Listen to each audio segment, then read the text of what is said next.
La croqueuse de livres. Avec Marion Vidi.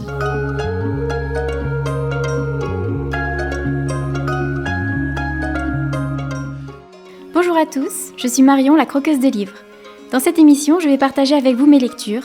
J'espère vous donner envie de découvrir différents auteurs et vous donner l'envie de lire, tout simplement. Aujourd'hui, on va parler de féminisme. C'est un thème qui résonne beaucoup dans l'actualité ces temps-ci et j'ai sélectionné 3 livres pour vous. Je les ai lus récemment et ils m'ont beaucoup interpellée. Le premier, c'est Le pouvoir de Naomi Alderman. Le deuxième, c'est Sorcière, la puissance invaincue des femmes de Mona Chollet. Et pour finir, Pourquoi les filles ont mal au ventre, un album de Lucille de Pellouin et Geneviève Darling. Dans Le pouvoir de Naomi Alderman, paru aux éditions Calman-Levy en 2018, l'autrice nous parle d'un monde qui ressemble au nôtre, mais du jour au lendemain, les femmes se retrouvent dotées d'un pouvoir électrique qui les rend physiquement plus fortes que les hommes. Alors, le monde change complètement, les sociétés se métamorphosent, implosent et les rapports de force s'inversent, le pouvoir change de main. Ce n'est pas la lecture à laquelle je m'attendais, mais c'est un peu ma faute. Ce sujet m'interpelle beaucoup. Laquelle d'entre nous, rentrant tard d'une soirée, prenant un métro presque vide ou habillée d'une jupe un peu courte, n'a pas un jour souhaité détenir le pouvoir de se défendre d'un claquement de doigts ? Je n'ai personnellement jamais pu faire comprendre à un garçon la peur ténue mais constante qui va de pair avec le fait d'être tout simplement une fille. Naïvement, je pensais lire un roman qui expliquerait ce sentiment à la jante masculine, tout en donnant un aperçu réconfortant de ce que notre monde pourrait être si l'égalité homme-femme devenait quelque chose de concret. Or, cette lecture est un coup de poing et va beaucoup plus loin que ça. La mise en place est très longue, le phénomène met du temps à se propager, et on commence d'abord par s'intéresser à des cas particuliers. Au Nigeria, en Angleterre, aux États-Unis, en Inde, en Arabie Saoudite, les points de vue sont multiples, féminins et masculins, ce qui est très intéressant, mais on commence un peu à se demander quand les choses ont vraiment démarré, changé, explosé.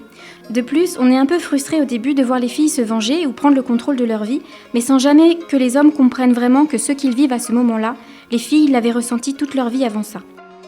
Et puis le moment où tout bascule arrive, et l'histoire prend un tournant auquel je ne m'attendais pas du tout. Les femmes se rendent compte de leur force, et elles s'en servent pour quoi ? Façonner des carrières politiques, créer des sectes et des milices, en d'autres termes, pour manipuler et conquérir, ce qui m'a mise un peu en colère. Pourtant, il est évident que ce qui sert à défendre d'abord peut devenir une arme d'attaque. Et ce roman explique que le pouvoir a les mêmes effets sur tous les individus. Il monte à la tête, n'est jamais suffisant.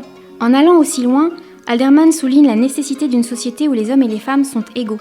Personne ne doit avoir l'ascendant sur personne, et le respect de l'être humain, sans distinction de sexe ou de race, doit être absolu. Ce que j'ai préféré dans ce roman, ce sont les passages qui ouvrent et referment l'histoire. Ces quelques pages sont indispensables pour comprendre toute la profondeur et la finalité du message d'Alderman.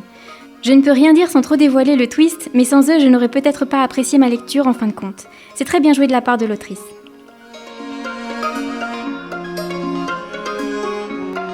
Ensuite, j'ai lu Sorcière, la puissance invaincue des femmes de Mona Chollet, c'est paru aux éditions Zone en 2019. Dans cet essai, Mona Chollet, qui est journaliste et chef d'édition au Monde diplomatique, explique les conséquences que les chasses aux sorcières, entreprises à la fin du Moyen-Âge et pendant la Renaissance, ont eu et ont encore pour les femmes dans notre société. En effet, il est triste de constater qu'aujourd'hui encore, on pense à ces crimes perpétrés envers les femmes avec une certaine légèreté. Il existe une fascination pour la chasse aux sorcières, mêlée d'une aura d'irréalité liée au caractère soi-disant magique des victimes, et surtout du déni autour de cette frénésie qui a duré plus de 2 siècles et qui, dans les faits, n'était rien d'autre qu'un génocide. Une fois ces femmes guérisseuses et savantes massacrées et réduites au silence par les pires abus, l'ère de la médecine masculine pouvait enfin commencer, et par la même occasion piétiner le bon sens, le lien naturel qui lie l'être humain à son environnement et la possibilité d'une égalité entre les sexes. Même si on est déjà sensible à ces inégalités, en lisant ce livre, on accède à un autre niveau de compréhension du sexisme. On saisit ses racines profondes, ses ramifications à travers l'histoire. Et tout cela grâce à l'écriture de Mona Chollet. Elle s'appuie sur des textes, des autrices, des auteurs, des témoignages, des faits pour nourrir ses propos, mais propose aussi un point de vue très personnel qui rend cette lecture très naturelle. Et je pense que c'est ce qui saura vous toucher.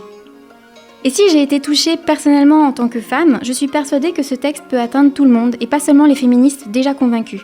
Car cette lecture recèle les mêmes qualités que celles de « Le racisme est un problème de blanc » de Rény et Dolodge ou de « Ici n'est plus ici » de Tommy Orange, dont je vous parlerai plus amplement une prochaine fois.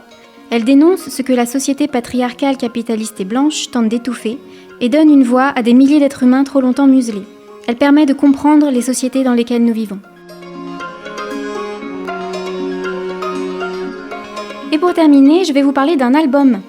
Pourquoi les filles ont mal au ventre de Lucille de Pellouin et Geneviève Darling, paru aux éditions de Lisatis en 2017. C'est un album très court à destination des ados et des adultes qui sensibilise et dénonce le sexisme. Pourquoi on a mal au ventre ? Eh bien parce qu'il y a trop de préjugés et de malveillance envers les femmes, que c'est injuste et qu'on en a marre, voilà tout.